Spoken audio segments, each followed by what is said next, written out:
आशिकी ऐसन चीज हरबा जे कैला सुहे जाने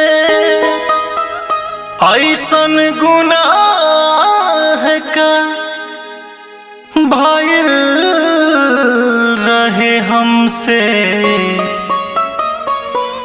लोर छुपाई हम केहू न जाने।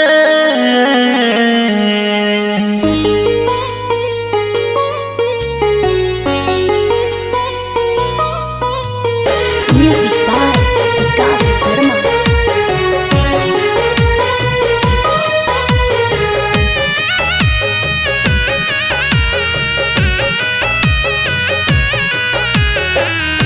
कैसे भुलाई नइखे आसान हो सुनर सूरतिया मिठ मुस्कान हो।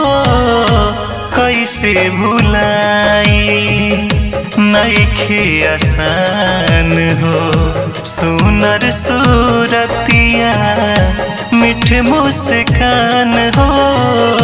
प्यार बा कितना कहता देखा दी नाम लिख के ऐसे कैसे दिल से मिटा दी।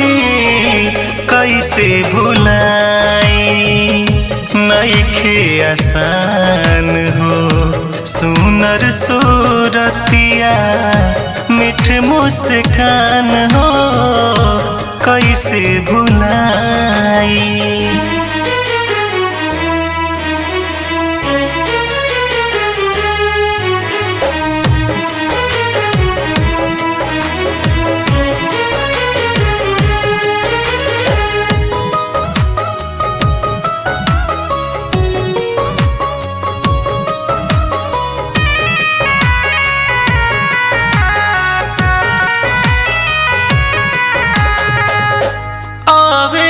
याद तोहर बीतल समैया मुँह में खियावत रहलो हमके मिठाइया हो। आवेला याद तोहर बीतल समैया मुँह में खियावत रहलो हमके मिठाइया। घुट घुट के जीले मरीले गम से कबो न साथ छुटी कहलू कसम से। कैसे भुलाई नइखे आसान हो सुनर सूरतिया मिठ मुस्कान हो। कैसे भुलाई